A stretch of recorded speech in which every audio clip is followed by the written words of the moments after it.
நான் ரமேஷ். எனக்கு வயசு 27. நான் தூத்துக்குடி மாவட்டத்துல ஒரு சின்ன கிராமத்துல வசிச்சிட்டு இருக்கேன். படிச்சுட்டு வேலை கிடைக்காததால ஊர்ல இருக்கிற சித்தாள் வேலைய தான் பார்த்து வரேன். நாங்க குடியிருக்கிற வீட்டுக்கு பக்கத்துல ஒரு காலி இடம் இருந்துச்சு. 5 வருஷத்துக்கு முன்னாடி ஒருத்தர் அந்த இடத்த வாங்கி ஒரு பொண்ண கல்யாணம் பண்ணிக்கிட்டு அங்க வீடு கட்டிக்கிட்டு வந்தாரு. அவங்களுக்கும் எங்களுக்கும் தூரத்து சொந்தம். எனக்கு அவங்க சித்தி சித்தப்பா முறை. எங்க ஊர்ல நாங்க 2 வீடுகளும் மட்டும்தான் தனியா இருக்கோம். மத்தவங்க எல்லாம் வேற இடத்துல குடியிருக்காங்க. அதனால நாங்க 2 குடும்பமும் ஒன்னா சேர்ந்து பேசி பழகி வந்தோம். அந்த சித்தோட பெயர் சித்ரா. பார்க்க ரொம்ப அழகா இருப்பாங்க. மாநிறம் கொழு கொழுன்னு பலாப்பழம் மாதிரி இருப்பாங்க. ஆனா அவங்களுக்கு இன்னும் குழந்தை பிறக்கல. கல்யாணமாகி 5 வருஷம் ஆச்சு. குழந்தைக்காக ரொம்பவும் ஏங்கிக்கிட்டு இருக்காங்க. ஆனா அவங்களுக்கு கடன் ரொம்ப அதிகமாகிடுச்சு. அதனால சித்தப்பா வெளிநாட்டுக்கு வேலைக்கு போக வேண்டிய நிலைமை வந்துச்சு. கிளம்புறதுக்கு முன்னாடி என்னை கூப்பிட்டு சொன்னாரு, ரமேஷ், சித்ராவை நீங்க பாத்துக்கணும். அவளுக்கு ஏதாவது தேவைப்பட்டா வாங்கி கொடு. எங்கேயாவது போகணும்னா நீ கூட போய் பத்திரமா அழைச்சிட்டு வா. நான் சரின்னு ஒப்புக்கிட்டேன். அவர் வெளிநாடு கிளம்பிட்டாரு. அதுக்கப்புறம் என் வீட்டில எல்லாரும் வேலைக்கு போயிடுவாங்க. நான் வேலை இல்லாததால வீட்டிலேயே இருப்பேன். சித்ராவும் வீட்டில தனியா தான் இருப்பாங்க. அதனால நாங்க 2 பேரும் ஒன்னாக சேர்ந்து டிவி பார்ப்போம், மொபைல்ல வீடியோ பார்ப்போம், நிறைய பேசுவோம். நாளாக ஆக எங்களுக்குள் ஒரு நெருங்கிய பந்தம் உருவானுச்சு. ஒரு நாள் நான் அவங்க வீட்டுக்கு போனேன். வீட்டில யாரும் இல்ல. சரி, சிறுநீர் கழிச்சிட்டு போகலாம்னு நினைச்சு பாத்ரூம் கதவை திறந்தேன். அப்போதான் உள்ள சித்ரா சித்தி குளிச்சிட்டு இருந்தாங்க. அந்த காட்சியை பார்த்ததும் எனக்கு ஒண்ணுமே புரியல. நான் இதுவரை இப்படி ஒரு காட்சிய பார்த்ததே இல்ல. நான் அதிர்ச்சியில் உறைஞ்சு போய் நின்னேன். அவங்களும் என்னை பார்த்ததும் திகைச்சு போயிட்டாங்க. சில நொடிகள் மெலனம். அப்புறம் எதிர்பாராத விதமா அவங்க சொன்னாங்க, ரமேஷ், இங்க வா, ஒரு உதவி பண்ணு. இந்த சோப்பை என் முதுகுல போட்டுடு, கையெல்லாம் வலிக்குது. எனக்கு அப்போ கலக்கமும் பதற்றமும் ஒன்னா சேர்ந்துச்சு. ஆனாலும் என்னால மறுக்க முடியல. சரிங்கன்னு சொல்லி நடுங்கும் கைகளோட அந்த சோப்பை அவங்க முதுகுல போட்டேன். அந்த நொடி எனக்குள்ள ஒரு புது உணர்வு. இது கனவா நிஜமாவா? அதுக்கு முன்னாடி வரை அவங்க மேல எந்த மாதிரியான உணர்ச்சியும் இல்ல. ஆனா அந்த ஒரு நொடி எல்லாத்தையும் மாத்திடுச்சு. மனசுக்குள்ள ஒரு ஆனந்தமும் பயமும் ஒன்னா சேர்ந்துச்சு. அவங்க முதுகுல சோப்பை போட்டுட்டு உடனே வெளியே வந்துட்டேன். அதுக்கப்புறம் என்னால அவங்கள அதே மாதிரி பார்க்க முடியல. மனசு முழுக்க அவங்க உருவம்தான். இது தப்பா சரியா எனக்கு புரியல. ஆனாலும் மறுநாளே மறுபடியும் அவங்க வீட்டுக்கு போனேன். இனி நடக்கப் போகிறதா? சித்ராவின் மனநிலை எப்படி மாறும்? நானும் அவங்களும் ஒரே வீட்டில் தனியாக இருக்கும் அந்த நாட்களில் என்ன நடக்கும்? அடுத்த பகுதியில் படியுங்கள். வழக்கமா நான் எப்பவும் மதிய நேரத்துல அவங்க வீட்டுக்கு போவேன். ஆனா அந்த சம்பவத்துக்கு பிறகு எனக்கு அவங்கள பார்க்க வேணும்னு தோணிச்சு. அதனால கொஞ்சம் முன்னாடியே போனேன். அவங்க வீட்டு வாசல்ல நுழைஞ்சப்போ சித்தி மொபைல்ல குழந்தைங்க போட்டோவை பார்த்துட்டு இருந்தாங்க. கண்கள் கலங்கி இருந்துச்சு. முகத்தில ஒரு சோகம். நான் கேட்டேன், என்ன சித்தி, ஏன் இப்படி குழந்தையோட போட்டோவை பார்த்துட்டே இருக்கீங்க? அவங்க சொன்னாங்க, ஆமா தம்பி, எனக்கு குழந்தைனா ரொம்ப இஷ்டம். ஆனா என்ன பண்றது, எனக்கு அந்த பாக்கியமே இல்லையே. குரலில ஒரு வேதனை. நான் சொன்னேன், கவலைப்படாதீங்க சித்தி, நான் தானே இருக்கேன். நீங்க ஏன் கவலைப்படுறீங்க? இவ்வளவுதான். அவங்க திடீர்னு என்ன முறைச்சு பார்த்தாங்க. என்னடா சொல்ற, இப்படியெல்லாம் பேசலாமான்னு கேட்டாங்க. அப்போதான் எனக்கு புரிஞ்சுது. நான் சொன்ன வார்த்தைகளை அவங்க வேற மாதிரி எடுத்துக்கிட்டாங்க. உடனே நான் சரி பண்ணிக்கிட்டேன். ஐயோ, தப்பா புரிஞ்சுக்கிட்டீங்களே. நான் தான் உங்களுக்கு குழந்தை மாதிரி. நானும் ஒரு குழந்தை தானே. இத கேட்டதும் அவங்க முகம் சுளுக்கு விட்டு திறந்துச்சு. சிரிச்சாங்க. அப்படி சொன்னியா? நான் தான் தப்பா நினைச்சுக்கிட்டேன்னு இழுத்தாங்க. ஆனா அந்த சின்ன சம்பவத்துக்கு பிறகு அவங்க என்ன ஒரு மாதிரி பார்க்க ஆரம்பிச்சாங்க. அந்த பார்வையில ஒரு தனி கவர்ச்சி. என்னை விட அவங்க மனசுல ஏதோ மாறுதல் நடக்குதுன்னு எனக்கு புரிஞ்சுச்சு. பிறகு ஒரு நாள் நான் அவங்க மடியில படுத்துக்கிட்டு மொபைல் பார்த்தேன். அவங்க டிவி பார்த்துட்டு இருந்தாங்க. திடீர்னு நான் கேட்டேன், சித்தி, நீங்க ஏன் டாக்டர் கிட்ட போய் காட்டிக்கல? ஹாஸ்பிட்டல் போனீங்களா? அவங்க பெருமூச்சு விட்டாங்க. இல்லடா தம்பி, உன் சித்தப்பா அங்கெல்லாம் வரமாட்டேங்கிறாரு. அவருக்கு தேவை நானும்தான், குடியும் வேலையும். வேற எதுவுமே கிடையாது. நீதான் பெரிய பையனாச்சே, உன்கிட்ட சொல்றேன். அவருக்கு குழந்தை மேல ஆசையே இல்ல. எனக்கு தான் ரொம்ப ஆசை. அவர் வெளிநாட்டுக்கு போயிட்டாரு. நான் மட்டும் கவலைப்பட்டுக்கிட்டு இருக்கேன். அவங்க குரல் கேட்டு எனக்கு ரொம்ப கஷ்டமா இருந்துச்சு. உடனே சொன்னேன், சரி சித்தி, நாம ஹாஸ்பிட்டல் போய் பார்த்துட்டு வரலாம். நானே உங்களை கூட்டிட்டு போறேன். கொஞ்சம் பிடிவாதமா பேசிதான் அவங்களை சம்மதிக்க வைத்தேன். மருத்துவமனை பயணத்தில் என்ன நடக்கும்? பஸ் கூட்டத்தில் இடையில் எதிர்பாராத சம்பவங்கள் நடக்குமா? டாக்டர் சொல்லும் உண்மை என்ன? அடுத்த பகுதியில் தெரிந்து கொள்ளுங்கள். நாங்க மருத்துவமனைக்கு போக பஸ்ஸில் தான் பயணம் செய்யணும். அன்றைக்கு பஸ்ல சரியான கூட்டம். ஆட்கள் நெரிசலில் தள்ளாடிக்கிட்டு நின்றோம். சித்ரா சித்தி கதவுக்கு அருகே நின்றாங்க. நான் கொஞ்சம் தள்ளி நின்றேன். பஸ் கிளம்புச்சு. ஒவ்வொரு ஸ்டாப்பிலும் மக்கள் ஏறிக்கிட்டே இருந்தாங்க. நெரிசல் அதிகமாகிடுச்சு. ஒரு கட்டத்துல மக்கள் கூட்டம் என்னை தள்ளி அவங்க பக்கமே கொண்டு போய் நிறுத்துச்சு. அந்த நெருக்கத்தில் எங்களுக்குள் சுவாசிக்க கூட இடமில்லை. சித்தி என்னை விலக்கி பார்க்க முயற்சிச்சாங்க. ஆனா இயலாது. நானும் முடிந்தவரை ஒதுங்க முயற்சிச்சேன். ஆனாலும் பஸ் போக போக இன்னும் ஏறிக்கிட்டே இருந்தாங்க. ஒரு கட்டத்தில் எனக்கும் அவங்களுக்கும் இடையில ஒரு சின்ன இடைவெளி வந்துச்சு. நான் உடனே அங்கே நகர்ந்து நின்னேன். சித்தி என்னை ஒரு மாதிரி பார்த்தாங்க. அந்த பார்வையில எரிச்சலா ஏமாற்றமான்னு தெரியல. நாங்க அமைதியா பயணம் செய்தோம். மருத்துவமனைக்கு போனதும் டாக்டர் சித்ராவை பரிசோதனை செய்தார். எல்லா டெஸ்டும் முடிஞ்சப்புறம் டாக்டர் சொன்னார், உங்களுக்கு எந்த பிரச்சனையும் இல்ல. உங்க கணவருக்கு தான் பிரச்சனையா இருக்கணும். அதனால தான் இன்னும் குழந்தை பிறக்கல. இதை கேட்டதும் சித்ராவின் முகத்தில் ஒரு பிரகாசம். பல வருஷமா அவங்க மனசுல இருந்த பாரம் இறங்கின மாதிரி இருந்துச்சு. அப்படியா டாக்டர், எனக்கு ஒரு பிரச்சனையும் இல்லையா? ரொம்ப சந்தோஷப்பட்டாங்க. ஹாஸ்பிட்டல்ல இருந்து வெளியே வந்ததும் சித்தி என்னை பார்த்து சிரிச்சாங்க. ரொம்ப நன்றி தம்பி, நீ இல்லாட்டி நான் எப்போதுமே வந்திருக்க மாட்டேன்னு சொன்னாங்க. நாங்க மறுபடியும் பஸ் ஏறினோம். இப்பவும் பஸ்ல கூட்டம்தான். ஆனா இந்த முறை நான் ஒதுங்கி நின்னேன். ஆனா சித்தி வேணும்னே அருகில் வந்து நின்றாங்க. சத்தம் போடாமல் சற்று நெருங்கி. பஸ் போக போக அந்த நெரிசலில் அவங்க உடல் என்னை சற்று தொட்டு கொண்டே இருந்துச்சு. எனக்கு தலை சுற்றுவது போல் இருந்துச்சு. கூட்ட நெரிசலில் அவங்களே இப்படி செய்ததா, இல்லை நெரிசலின் விளைவா? எனக்கு புரியல. வீட்டுக்கு திரும்பிய பிறகு சித்ரா என்ன செய்வாங்க? அவங்களுடைய அந்த செயல் வேண்டுமென்றே தானா?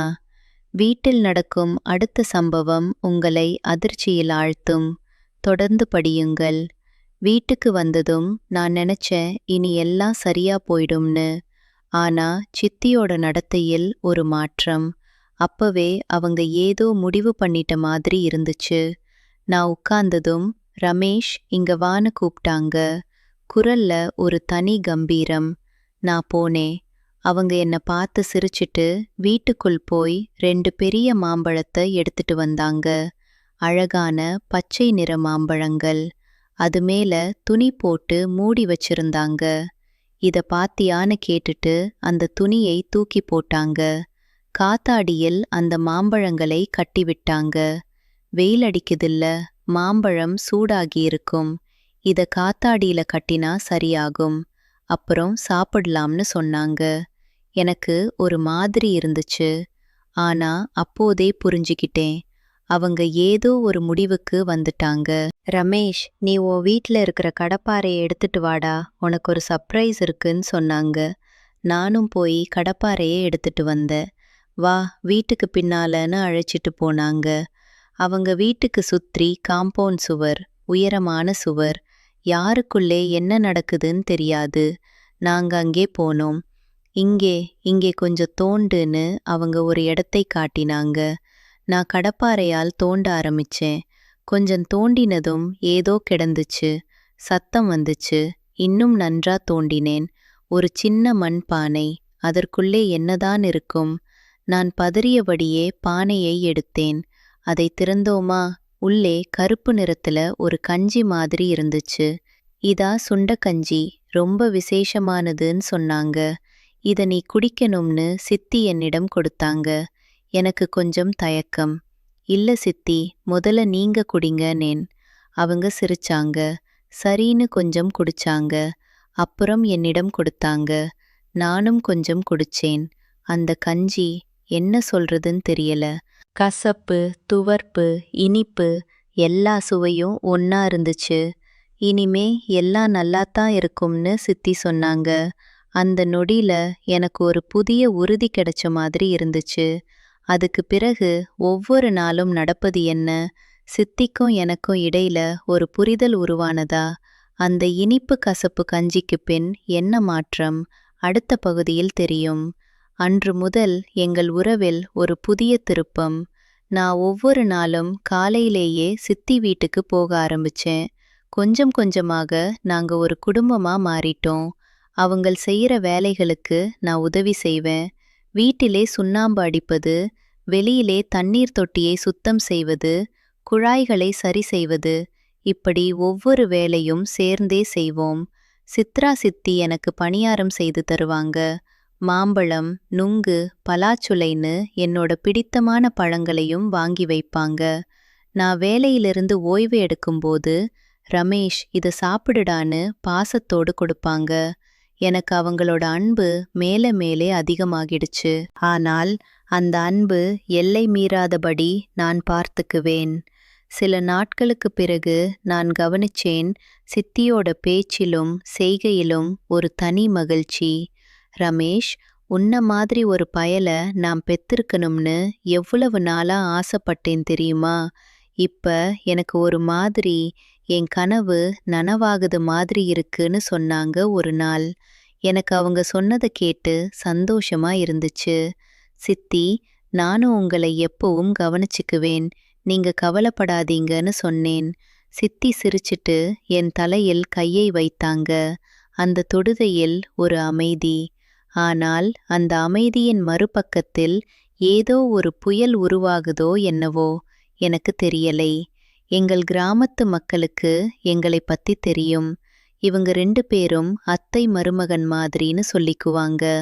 ஆனால் அவங்க கண்ணுக்கு புலப்படாதத, மனசுக்குள்ள நடக்கிறத சொல்ல முடியுமா? நானும் சித்தியும் ஒரே வீட்டில் அதிக நேரம் தனியாக இருக்கிறோமேனும் எல்லை மீறாத பாசத்தோட தான் இருந்தோம். இருந்தாலும் அந்த பாசத்தின் எல்லை கொஞ்சம் கொஞ்சமாக நகருதேனும் எனக்குள் ஓர் உணர்வு. காலம் செல்லச் செல்ல என்ன மாறுகிறது? சித்தப்பா வெளிநாட்டிலிருந்து கிளம்பி வருவதாகச் சொன்னால் என்ன ஆகும்? எங்கள் உறவின் மீது என்ன விளைவு? இதன் தொடர்ச்சியை அடுத்த பகுதியில் பார்ப்போம். இப்படியே எங்கள் நாட்கள் இனிமையாக சென்று கொண்டிருந்துச்சு. வெயில் காலம், மழைக்காலம், கொண்டாட்டங்கள், திருவிழாக்கள் எல்லாத்தையும் ஒன்றாக கொண்டாடினோம். சித்தியோட பாசம் என்னை முழுமையாக மாற்றியிருந்துச்சு. முன்னெல்லாம் வேலையில்லாமல் சோம்பேறியாக இருந்த நான் இப்போது ஒவ்வொரு நாளும் ஏதாவது வேலை செய்து கொண்டே இருப்பேன். அவங்களுக்கு உதவுவதிலேயே எனக்கு ஒரு சந்தோஷம். ஒரு நாள் சித்தி சொன்னாங்க, ரமேஷ், உன்னால நான் மறுபடியும் வாழ்க்கையை புரிஞ்சுக்கிட்டேன். நீ வந்த புதிதுல இருந்த என் மனசோட பாரம் எல்லாம் இப்ப குறைஞ்சிடுச்சு. அவங்க பேச்சில் நிஜமான நன்றி இருந்துச்சு. நான் சொன்னேன், சித்தி, நீங்க இருக்கிற வர எனக்கு எந்த குறையும் இல்ல. நீங்க தான் எனக்கு வழிகாட்டி. அவங்க கண்கள் பளபளத்துச்சு. நாங்களாகவே ஒரு சின்ன தோட்டம் போட்டிருந்தோம். வீட்டு பின்னால் முன்னாடி எங்கெல்லாம் இடம் இருந்துச்சோ அங்கெல்லாம் காய்கறிகளை விதைச்சிருந்தோம். கத்தரி, மிளகாய், தக்காளி, கொத்தமல்லி, குட்டி குட்டி செடிகள். காலையில் நான் தண்ணீர் ஊற்றுவேன், மாலையில் சித்தி களை எடுப்பாங்க. ஒருமையில் இருந்தால் போதும், பாட்டுக்கு வேலை. சில நேரம் சத்தமே இல்லாமல் அமைதியாக வேலை செய்வோம். அந்த அமைதியிலேயே ஒரு இனிமை. இரவு நேரங்களில் டிவி பார்க்கும்போது என் தலை சித்தி மடியில் இருக்கும். அவங்க என் தலையை வருடிக்கொண்டே, ரமேஷ், உனக்கு எப்போதாவது காதல் வராதா, கல்யாணம் பண்ணிக்க போறியான்னு கேட்பாங்க. நான் சிரிச்சிட்டு, இப்ப எனக்கு இதெல்லாம் தேவையில்ல சித்தி, நான் சந்தோஷமா இருக்கேன்னு சொல்வேன்.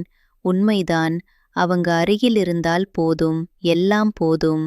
ஆனால் ஒரு நாள் திடீர்னு அவங்க முகம் வாடிப்போன மாதிரி இருந்துச்சு. நான் கேட்டேன், என்ன சித்தி, ஏன் இப்படி இருக்கீங்க? அவங்க என்னை பார்த்தாங்க. பார்வையில் ஏதோ சொல்லாமல் சொல்லும் துடிப்பு. ரமேஷ், உன் சித்தப்பா வர்றதா சொல்லியிருக்காரு. இத சொன்னதோ எனக்குள்ள எதையோ இழந்த மாதிரி இருந்துச்சு. எங்கள் அந்த பத்திரமான உலகத்தில் புயல் வீசப் போகுது. அறையின் குளிர்ச்சி சட்டென்று கூடியது. சித்தப்பா வீட்டுக்கு வந்ததும் என்ன நடக்கும்?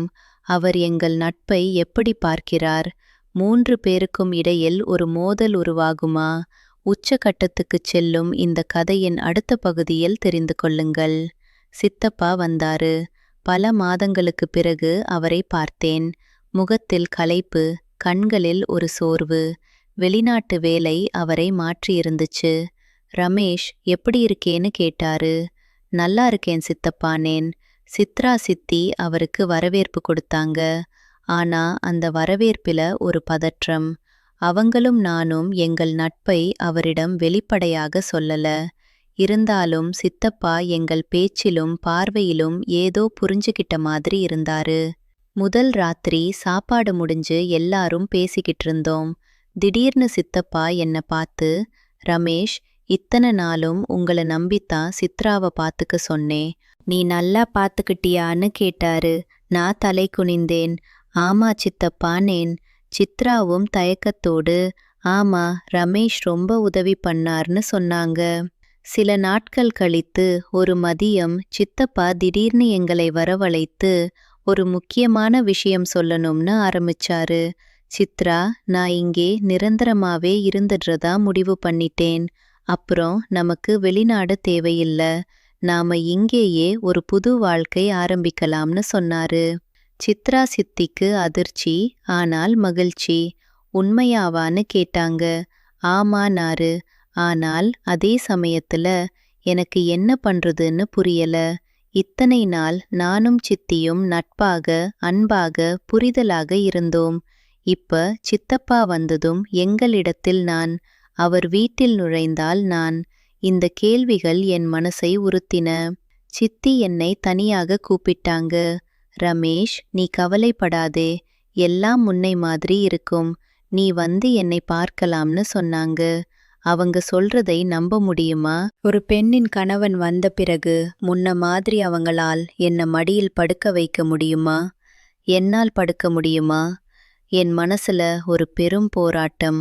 ஒரு பக்கம் அவங்க பாசம் என்னை விடாது. மறுபக்கம் சித்தப்பாவின் மனசை புண்படுத்தக்கூடாது. நான் எப்படி நடந்து கொள்வது? என்ன சொல்வது? இந்த சிக்கலில் என்னைத்தானே இழுத்து விட்டேனோ? மறுபடியும் அந்த கேள்வி, இது காதலலா, பாசமா, பழக்கமா? எனக்கு இன்னும் பதில் தெரியல. ஆனால் ஒரு விஷயம் உறுதி, என் வாழ்க்கை முழுமையும் மாறிப்போச்சு. அந்த குளியலறை காட்சியோடு ஆரம்பிச்சு இன்று வரை. சித்தப்பாவின் வருகைக்குப் பிறகு சித்ரா ரமேஷ் உறவு என்ன ஆகும்? மூவருக்கும் இடையேயான இந்த முக்கோணத்தின் முடிவு என்ன? இனிவரும் நாட்கள் சந்தோஷமா, சோகமா? இறுதிப் பகுதியில் தெரிந்து கொள்ளுங்கள். நாட்கள் செல்லச் செல்ல சித்தப்பாவின் வருகையால் ஒரு மாற்றம் வந்தது. முதலில் நாங்கள் மூவருமாகச் சேர்ந்து சாப்பிடுவோம், பேசுவோம். ஆனால் மெல்ல மெல்ல சித்தி என்னை தனியாக கூப்பிடும் நேரம் குறைஞ்சிச்சு. எனக்குள்ள ஒரு வெறுமை. நான் அவங்க வீட்டுக்கு போகும் பழக்கம் இருந்துச்சு. இப்ப போனாலும் அவங்க கணவர் முன்னால ஒதுங்கித்தான் பேசணும். அதைவிட சித்தப்பா எனக்கு வேலை தேடித் தருவதாக சொல்லி ஊருக்கு வெளியே வேலைக்கு போகும்படி பரிந்துரை செய்ய ஆரம்பிச்சாரு. ரமேஷ், உனக்கு இங்கே வேலை கிடைக்காது. நான் குடும்ப நண்பர் ஒருத்தரை பார்த்திருக்கேன். அவர்கிட்ட ஒரு வாய்ப்பு இருக்கு, போய் சேர்ந்துக்கோன்னு சொன்னாரு. எனக்கு ஒரு பக்கம் சந்தோஷந்தான் வேலை கிடைக்குதேன்னு. ஆனா மறுபக்கம் சித்தியை விட்டு பிரிவதை நினைக்கவே எனக்கு பிடிக்கல. நான் சித்ராவிடம் பேசினேன். சித்தி, என்ன வேற ஊருக்கு அனுப்புறதா சித்தப்பா சொல்றாருன்னன். அவங்க கண்கள் கலங்கின. ரமேஷ், நீ போயிட்டா எனக்கு யாருன்னு கேட்டாங்க. உங்களுக்கு சித்தப்பா இருக்காருங்கன்னு சொன்னேன். அவருக்கு என்னை தவிர வேறெதையும் பார்க்க தெரியாது. ஆனா எனக்கு ஒரு குழந்தை மாதிரி நீ தேவைன்னு சொன்னாங்க. இரவு நேரம் நான் படுக்கையில் படுத்திருந்தேன். தூக்கம் வரல. மனசு முழுக்க சித்தியின் முகம், அவங்க சொன்ன வார்த்தைகள், எங்கள் கடந்த கால நாட்கள். திடீர்னு யாரோ கதவை தட்டும் சத்தம். நான் எழுந்து கதவை திறந்தேன். சித்ரா சித்தி. இரவு நேரத்துல தனியா என் வீட்டு வாசல்ல. அவங்க கண்கள் சிவந்திருந்துச்சு. ரமேஷ், என்ன உள்ள விடுவாயான்னு கேட்டாங்க. நான் வழிவிட்டேன். அவங்க உள்ள வந்தாங்க. எனக்கு எதுவும் புரியல. உன்னை பிரிஞ்சிருக்க முடியுமா? உன் சித்தப்பா கூட பேசிட்டு இருந்தேன். அவருக்கு என்ன தவிர வேறு எதுவும் புரியல. ஆனா எனக்கு நீ தேவைன்னு சொல்லி அழ ஆரம்பிச்சாங்க. நான் ஒன்றும் பேசல. என் மனசு குளமாய் கிடந்துச்சு. அந்த இரவில் நாங்க நெடுநேரம் பேசினோம். என்ன பேசினோம்? சில விஷயங்கள வார்த்தைகளால் சொல்ல முடியாது. அந்த இரவு எங்கள் இருவர் வாழ்க்கையிலும் ஒரு மாற்றத்தை ஏற்படுத்திடுச்சு. மறுநாள் காலை சித்தப்பா எதுவும் சந்தேகப்படாத வண்ணம் நான் ஊரை விட்டு போனேன் வேலைக்காக. ஆனால் மனசுல ஒரு நிம்மதியும் ஒரு வேதனையும். சித்தி என்ன பார்க்க வந்தபோது, ரமேஷ், நீ திரும்பி வந்ததும் நாங்க பழையபடின்னு சொன்னாங்க. அந்த வாக்கு என்னுள் ஒரு எதிர்பார்ப்பை விதைச்சுச்சு. இன்று ஊரை விட்டு பல வருடங்கள் ஆகுது. எனக்கு இப்போ வேலை இருக்கு. நான் படிச்சது மாதிரி வேலை இல்ல. ஆனால் ஒரு வேலை. ஆனாலும் என் மனசு முழுக்க ஒரு இடம், ஒரு படம். சித்ராவின் சிரிப்பு, அவங்கள் முதுகில் நான் வைத்த சோப்பு, காத்தாடியில் கட்டிய மாம்பழங்கள், இரவு நேர சந்திப்பு. இவையெல்லாம் இன்னும் என்னை விட்டு போகலை. தூத்துக்குடி ஊருக்கு இன்னும் திரும்பலை. திரும்பினால் அந்த வீட்டுக்குள் நுழைவேனா? அவங்கள மறுபடியும் பார்ப்பேனா? தெரியாது. தெரிஞ்சாலும் அதுவரை இந்த நினைவுகளோடு வாழத்தான் வேண்டும். இது தப்பா, சரியா? இன்னும் எனக்கு பதில் கிடைக்கலை. ஆனால் ஒன்று மட்டும் உறுதி. வாழ்க்கை எப்போதும் நினைத்தபடி நடப்பதில்லை. சில சமயம் ஒரு திறந்த குளியலறை கதவு உங்கள் முழு வாழ்க்கையையும் மாற்றிவிடும்.